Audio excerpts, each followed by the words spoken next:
그럼 두 번째 얘기를 할게요. 두 번째 얘기 이제 요즘에 이제 저도 주변에서 굉장히 많이 듣는 얘기인데 정시가 확대된다라는 얘기가 굉장히 이슈잖아요. 네. 교육계에서는. 그렇게 되면 일반고 학생들에게 보다 유리해진다. 이것도 이제 논의가 좀 하거든요. 섞여서 그런 것 같은데, 저도 이제 결론적으로 이제 딱 브리프하게 말씀드리면은 정시 확대되면 일반고가 유리해질 게 없다. 유리해질 게 없다. 그러니까 아까 말씀드린 것처럼 이건 일반고 자사고의 문제가 아니라 지역 변수가 가장 크게 될 지역 것이다. 변수. 굳이 여기에 대해서 유형별로 나눈다라고 했을 때 정시고 확대되면 일반고 학생이 유리하지 않죠. 유리하지 않다. 그러니까 자사나 특목 같은 경우에는 수능 위주로 재편이 가능해요. 근데 일반고 같은 경우에는 자율편성권이라든지 이런 부분이 자사고나 이런 부분에 대해서는 상당히 좀 취약하거든요. 그냥 비교적으로 본다면은 그러면은 이제 일반고 같은 경우에는 내신 따로 수능 따로 이렇게 될 가능성이 크죠. 근데 자사 같은 경우에는 만약에 수능을 포커스로 하겠다 그러면은 수능 중심으로 재편을 해서 그렇게 운영을 할 수도 있어요. 그러니까 오히려 수능에 있어서는 훨씬 더 유리할 수 있는 거죠. 저는 지역별 편차보다는 진짜 학교 유형의 차이가 분명히 존재할 수는 있을 것 같아요.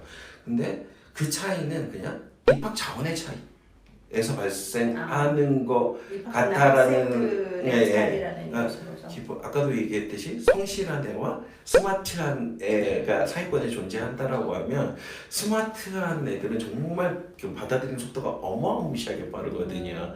근데 그런 스마트한 애들의 비율이 자사고에는 많을 수밖에 없어요. 그리고 일반고는 그 성실함의 끝판왕 애들과 스마트한 애들이 섞여서 상위권을 형성을 하거든요. 그렇기 때문에 그러니까 입학 자원들의 차이 때문에 자사고가 좀 정시에 강한 것처럼 보일 수는 있을 것 같아요. 근데 또 평가의 자료 중에서 일부 유출을 하면 저희는 솔직히 그 내신과 수능 성적과의 상관관계 분석을 하거든요. 그렇게 되면 수시하고 내신과 수능과의 상관도가 80%에서 일치를 해요. 80%? 그런데 20% 정도가 뭐 정시형, 수능형으로 구분이 됐는데 그 중에서 그 20%에서 수시형에 해당되는 애들이 오히려 비율이 떨어져요. 그러니까 6대4 정도가 된다라고 보시면 될 것 같아요.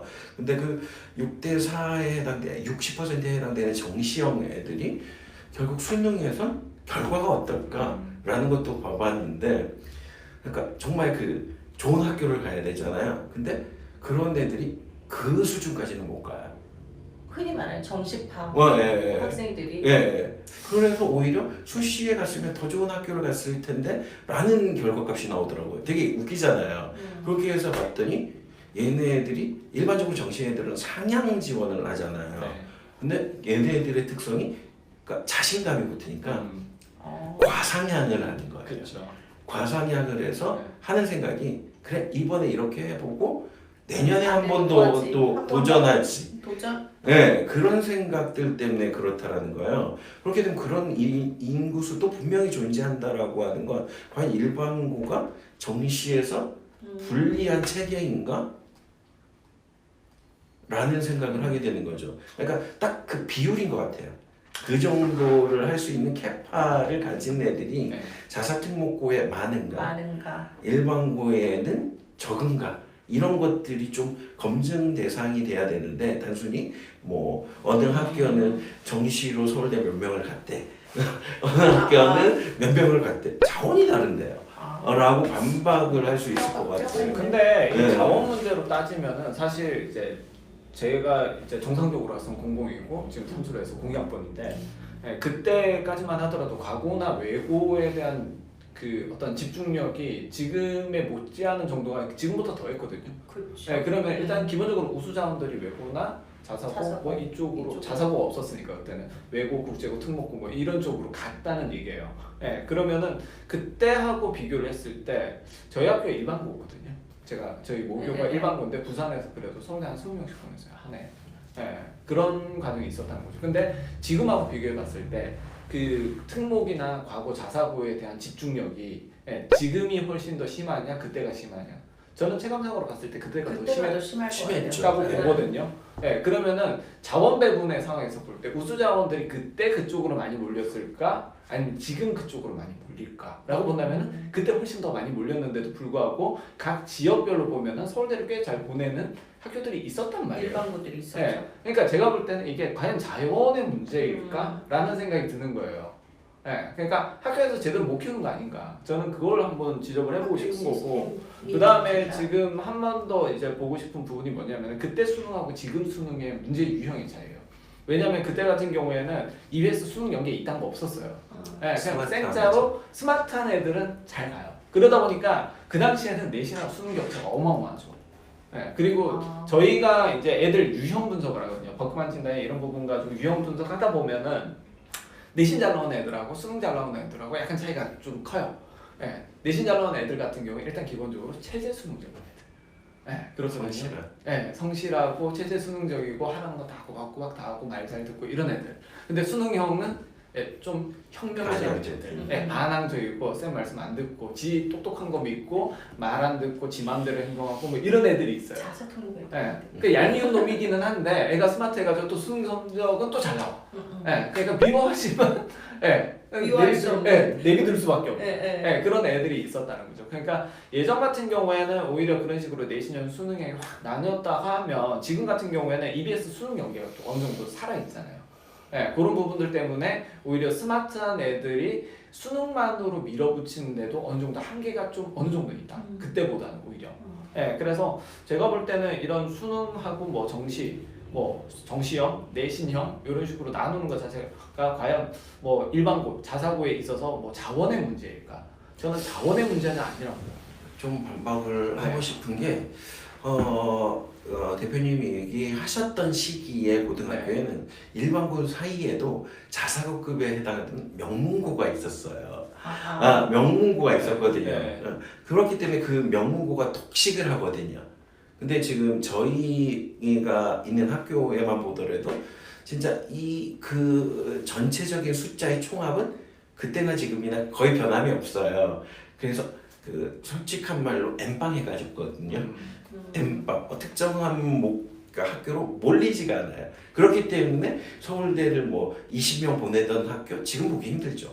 그러니까 일반고가 그만큼 모두 다가 평균적인 경쟁력을 갖췄다라고 볼 수 있을 것 같아요. 그리고 또 극단적으로 얘기한다라고 하면 저는 구사학번인데 저희 학교 같은 경우에는 그 외고 같은 경우에 단과대나 학과에 문해 동창회가 있었어요. 70명 중에서 저희 과 정말 70명이었는데 한 30명 가까이가 특정한 외고 출신이었어요. 그러니까 지금은 그 비율은 분명히 줄어들었죠. 왜냐하면 외고가 그만큼 전국적으로 많아졌고 일반고도 그만큼 경쟁력이 있어졌기 때문에 그만큼 줄어들지 않았을까라고 하는 생각을 하게 되거든요. 그렇기 때문에 과연 뭔가 특목자사고에서 수능에서 경쟁력이 확실히 있다? 이렇게 단정적으로 얘기하기는 좀 힘들어질 수 있다라는 거죠. 일반고도 그만큼 전 경쟁력이 있다라고 봐요. 경쟁력이 있다. 근데 어쨌든 간에 저는 이제 거기서 지적을 하고 싶은 게 일반고도 경쟁력이 있죠. 근데 과연 거기에 대한 요청이 제대로 되고 있냐? 저는 그걸 한번 지적을 해보고 싶은 거고, 그 다음에 내신 문제 자체를 갖다 선생님이 이게 내신 중심으로 가다 보니까 이게 내부 경쟁이 되잖아요. 그러니까 수능 같은 게 전국 경쟁이거든요. 그렇죠. 그래서 이게 수능은 선생님들이 같이 필드에 뛰는 플레이어가 돼요. 같이 뛰거든요. 근데 내신 같은 경우에는 이분이 필드에서 뛰는 게 아니라 심판의 역할을 하게 돼요. 그러니까 같이 플레이어가 안 되는 거예요. 이러다 보니까 아이들 자체도 공부를 하는 부분에 있어서 선생님의 어떤 열이라든지 그 다음에 경쟁에 대한 내용 자체가 상당히 좀 많이 사그라든다는 거죠. 그래서 지금 어떤 자원의 문제를 갖다 아까 말씀을 하셔가지고 제가 말씀을 드리는 건데 이거는 분명히 어떤 그 육성과 제도의 문제가 아닐까. 대표님이 가끔 저런 얘기를 할 때마다 이거를 무조건 만박해야지 공교육을 산다 이렇게 생각을 하거든요. 좀 그 부분에 대해서 좀 그 공교육에 대해서 자료가 잘 업데이트가 안 되는 게 학부모님이나 외부에 있으신 분들인 것 같아요. 뭐였냐면, 그러니까 본인이 학교 다닐 때 네. 이랬어 네. 라고 하는 경향이 네네. 좀 과반영되는 경우들이 많은 것 같아요. 그래서 아까 대표님이 얘기했던 거 지금 그 중에서 시험 문제 가지고 얘기를 네, 했었잖아요. 학년 초에 네. 그 교장 선생님, 교무장 선생님이 늘 강조하는 게 있어요. 수능형 문제의 비율 80% 이상 가져가라. 무조건 가져가라. 그냥 내신이라고 해서 그냥 애들의 등급만 나누면 중요한 게 아니다. 라고 계속 공지를 하거든요. 그리고 그 애들이 시험 보는 순간 이 시험지가 학원으로 가요. 그러고 나서 그 학원 선생님들이 평가를 하거든요. 그렇죠. 그래서 어떤 학교에서는 정말 수능에 대비할 수 없는 문제가 나왔어 라고 하게 되면 네. 그 선생님은 완전히 그 지적을 받아요. 그리고 불려가서 니 때문에 학교 망신을 시켰다. 뭐 그렇게 하기 때문에 이게 그 과거는 정말 수미양가 체제였거든요. 옛날에 네, 그러니까 지금의 수능이란가? 그 성취도 평가하고 똑같죠. 네. 솔직한 얘기로. 근데 지금은 등급제거든요. 네. 그렇기 때문에 그 1등급을 가리기 위해서는 수능보다 더 어려운 문제를 내야 되는 학교들도 부지기수로 많거든요. 그러니까 지난번에도 말씀드렸지만 좋은 학교라서 그래요. 아니 그러니까 근데 제가 가운데서 보면 이게 있는 것 같아요. 지금 그 말씀하시는 부분에서 그러니까 분명히 존재하고 있는 문제들인데 네. 어느 거를 좀 더 크게 보느냐의 차이인 거고 네. 근데 예를 들어서 자원이 다르다라고 얘기하면 자원이라는 게 그 수업 분위기로 연결이 되는 거고 그러다 보면 학생들에게 일어날 수 있는 시너지 효과나 이런 건 무시 못하는 거고 네. 대표님이 말씀하시는 것처럼 그러니까 수능을 좀 잘 볼 수 있게 육성을 하고 하는 제도가 조금 부족하지 않느냐라고 말씀을 하셨을 때 일반고가 가지고 있는 한계는 어쨌든 달라지는 환경에 빠르게 대처할 수 없다라는 거 그 부분이 있을 수 있는 거고 그래서 그런 것들이 다 혼재해 있는 게 맞아서 이 엄마들이 좀 아셔야 될 게 정시가 확대되면 일반고 학생들에게 더 많은 기회가 주어진다라는 거는 100% 사실은 아니고 네. 아닌 거죠. 결국은 이런 상황에 맞춰서 준비를 해야 되는 건데 이거 약간 번외로 한 가지만 더 여쭤볼게요. 이게 수능 얘기가 나오면 늘 나오는 게 수능은 재수생 영역이야 라는 얘기를 하잖아요. 근데 실제 진짜 그 아까 네. 대표님이 수능형에 대해 수능 문제에 대해서도 말씀을 네. 하셨으니까 네. 실제 수능을 잘 보는 게 재수생이 잘 보나요? 저는 100%? 100%에 유리하다고 봐요. 네, 그러니까 스마트함을 벗어나서 100% 유리하다. 그 이유가 왜 그러냐면은 수능을 칠 때 과연 머리로만 치느냐 아니거든요. 몸으로 치거든요. 체력으로 쳐요. 체력으로 치고 그 다음에 시간 패턴이 되게 중요해요. 네, 그 무슨 얘기냐면은 8시 반쯤 돼가지고 국어를 쳐요. 한 2시간 정도. 그리고 나서 한 10시부터 해가지고 2시간 정도 또 수학을 쳐요. 그리고 1시부터 3시까지 졸린 상태에서 외국어를 치죠. 그리고 나서 이제 사과탐을 쳐요. 그러니까 이 패턴에 익숙해져야 된다는 얘기죠. 근데 문제는 뭐냐면은 일반고 학생들 같은 경우에는 시간표가 학교별로 다 제각각이고 이렇기 때문에 그 패턴대로 연습해 볼 수 있는 그런 기회가 재수생들보다 훨씬 적다는 거죠. 그리고 문제 유형이나 이런 부분도 그렇고 그 다음에 재학생들 같은 경우에는 뭐 수행도 해야지 거기다가 뭐 내신 시험도 해야지 그런 식으로 하다 보니까 아무래도 이제 이거는 재수생이 월등히 유리할 수밖에 없지 않냐. 그래서 저는 일단 딴 것보다도 수능 같은 경우에 시간 싸움이잖아요. 국어도 그렇고 수학도 그렇고 그냥 정해진 시간 안에 몇 문제를 다 풀어야 돼요. 그러니까 이 시간 패턴을 갖다가 하는데 가장 좋은 거는 뭐냐? 연습이에요. 그러니까 모의고사를 할 때 일주일 내내 월화수목금 해가지고 모의고사 1회 분량을 계속 국어, 수학, 영어, 사과탐 이런 식으로 계속 푼다. 그러면은 일단 시간 운용 자체는 걔가 월등히 앞설 수밖에 없죠. 동일한 어떤 스마트함이라고 봤을 때 재수생이 월등히 유리한 게임일 수밖에 없다. 학생도 그렇게 생각하세요? 졸업생들 이렇게 오면 저는 보면 100% 동의하긴 하는데 일부 동의하는 게 뭐냐면 제가 담당하는 부서가 수능 원서도 접수를 하거든요. 그렇기 때문에 매해 한 100명 남짓이 저희가 N수생이 있어요. 100명이나 그러니까 뭐 재수가 아니라 N수까지 N수 하게 되면 N수는 더 잘해야 되잖아. 근데 거기에 100명이라고 기준을 본다라고 하면 걔네들이 현역 때 치렀던 수능과 점수 차이를 비교하게 되잖아요. 그러니까 그게 그런 너무 궁금한 것들이 거예요. 되는데 그때보다 좋아지는 애는 정말 적을 때는 한두 명도 안 돼요. 진짜요? 진짜. 그리고 그 정말 좀 요번엔 좀 애들이 열심히 했구나라고 할 때 그때보다 정말 월등히 높아졌다라고 하는 게 한 5-6명 수준. 생각보다 네, 적네. 그러니까 이게 일반고여서 그럴 수도 있을 것 같아요. 그런데 네. 그 정도 비율인데 그런 애들의 공통점이 뭐였냐면 시행착오를 겪은 거예요. 그러니까 수능이 딱 한 번으로 치르는 결과잖아요. 그때 컨디션 조절을 실패한 거죠.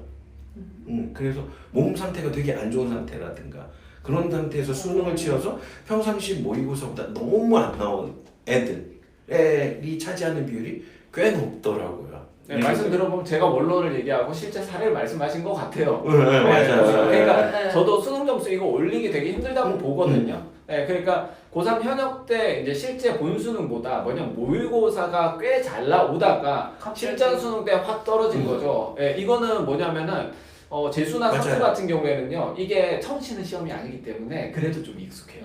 근데 그 고3 현역들 같은 경우에 딱 치면 이 시험장 분위기부터 시작해서 모든 게 어색한 거예요.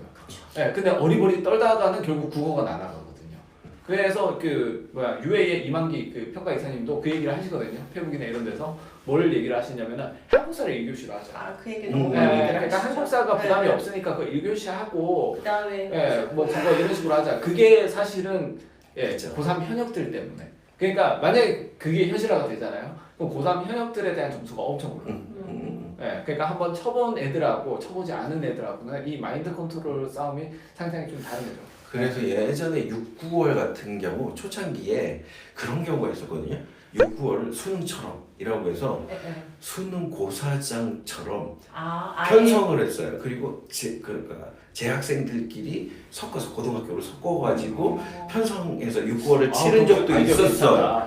그게 제가 막 선생님이 됐을 때 그때 시행을 했어요. 그때는 현역 애들이 적응을 했어요. 근데 그게 예산이 어마어마하게 들어가거든요. 예산이 걸리는 그러니까 거예요. 결국 돈 문제라니까, 수능 이게. 감독을 할 때도 감독비가 인당 한 12만 원 정도 드니까 그것만 해도 2인 편성, 3인 편성을 해야 되니까 어마어마한 거죠. 그러니까 그건 실질적으로 안 돼요. 그러니까 6, 9월 적응해라라고 하는데 문제 패턴만 익히는 거지 시험장을 적응하기가 되게 힘든 거예요. 그러니까 제가 항상 말씀드리는 게 있어요. 교육은 돈 문제라고. 네, 맞아요. 그리고 또 하나 거기에다가 얘기했던 그 시행착오를 경험했던 애들이 오르는 거지 그런 게 없으면 거의 1, 2점이 왔다 갔다 하는 싸움이 재수인 것 같아요. 그리고 좀 그나마 그래도 1, 2점이라도 오를 수 있는 이유는 아까 대표님이 얘기했듯이 고3은 3학년 1학기까지는 내신도 가져가야 돼요. 그리고 비교과도 챙겨야 돼요. 그 한 학기를 그 꽁으로 얻는 거잖아요. 그렇기 때문에 재수생은 그 시험장의 시간표에 맞춰서 준비할 수 있는 시간을 미리 갖는 거죠. 그러니까 이런 것들 때문에 한 1, 2점 정도 100점 만점에서 본다라고 하면 1, 2점이 상향되는 경향은 있어요. 그렇지만 그런데 그거를 제때 못 찾는 재수생도 꽤 많아요. 왜냐하면 1학기 때까지는 되게 점수들이 재수생들이 많이 오르거든요. 그러니까 재수하는 저희 반 애들이라든가 관리했던 애들이 연락이 오거든요. 6월 모의고사 어마어마하게 잘 봤어요 라고 하면서 연락이 오서 보면 얘 점수가 아니에요. 진짜 아니에요. 우와 너 그럼 이번 대단히 잘 가겠다라고 하는데 9월 모평을 딱 보는 순간 그래 네 점수가 이 점수지 라는 애들이 되게 많거든요. 그럼 걔네가 6월을 잘 보는 이유는 뭔가요? 그러니까 재수를 했기 때문에 심기일전이죠. 근데 그때는 반짝 열심히 그러니까 벚꽃이 필 때부터 애들이 흔들려요. 그러니까 12월 달부터 그 종합 재수학원을 들어가잖아요. 4월 달까지는 진짜 열심히 해요. 그 효과가 터지는 게 6월이거든요. 저는 오히려 반대로 갔거든요. 제가 재수 3수까지 해가지고 뭐 그런 얘기가 있어요. 재수하면 연애를 알고 3수라면 인생을 알고 4수라면 출제 경향을 안다. 뭐 이런 얘기 있는데 제가 3수까지 딱 하고 나서 이제 그 패턴 자체가 3, 4, 5월까지 놀아요. 네 맞아요. 놀아야 돼. 3, 4, 5월까지 놀아요. 왜냐면 사람이 뭐 고3까지 했는데 좀 놀아줘야지. 계속 이거 피치 올려가서 3월부터 버닝하는 애들 있잖아요. 나중에 체력 그렇죠. 거의 네. 반수생들의 패턴이네. 네, 그러니까 뭐냐 오히려 반수가 반수가 더 성공률이 괜찮을 높아요. 수 있어요. 네. 왜냐면은 일단 기본적으로 수능 체력은요, 전 여름 체력이요. 아. 네, 여름에 어떻게 대처하느냐에 따라서 그의 수능이 결정이 돼요. 근데 3월부터 피치 올리는 애들은 7, 8월 되면 이제 이제 체력이 떨어지기 완전히 시작해요. 번아웃 때문에 네, 그렇구나. 3월에는 내가 떨어졌지 이러면서 막 이제 울분을 터뜨리면서 머리 싸매고 막 밤 늦게까지 하고. 근데 사람 몸이 체력이 한정적이거든요. 네, 그렇게 버닝을 한 넉 달 하다 보면은 여름 됐을 때 이제 육수가 빠지고 그러면서 애들이 쓱쓱 이제 맛이 가기 시작해요. 그러다가 이제 그때 7, 8월에 해롱해롱 거리면서 그 특히 에어컨 바람을 막 세게 되죠. 이러면서 그 개도 안 걸린다는 여름 감기에 걸려서 개고생을 하고 체력 소진하고 이러고 나면 이제 어영부영하다 9월이 되거든요. 근데 9월 되기 전에 7, 8월에 딱 해야 되는 게 뭐냐면 사과탕을 확실하게 잡아야 돼요. 사과탕을 안 잡게 되면은 이게 정말 문제가 시험 되거든요. 문제가 없더라고요. 그럼 9월달에 뒤늦게 사과탕을 잡기 시작하면은 국어 영어가 떨어지기 시작해요. 그러니까 이 패턴을 잘 잡아줘야 되는데 그게 안 되기 때문에 초반부터 버닝하면 안 된다는 거죠. 그래서 저는 또 다시 엎드려야 되겠네. 5월부터는 아, 5월부터 하는 거. 이거는 나중에 오히려 대표님한테 아까 대표님 얘기 수능. 중에서 응. 정말 100% 동의했던 게 네. 재수보단 반수의 성공률이 훨씬 높아요. 결국은 재수는 아까 말씀드린 시험 행장에도 익숙해지고 뭐 시간도 좀 있고 뭐 이렇게 되니까 점수가 오를 확률은 높다. 그러나 끝까지 가느냐는 네 맞죠. 네. 네가 하기 나름이다. 네. 그러니까 3월부터 재종반하면은 체력 떨어진다. 네 맞아요. 네.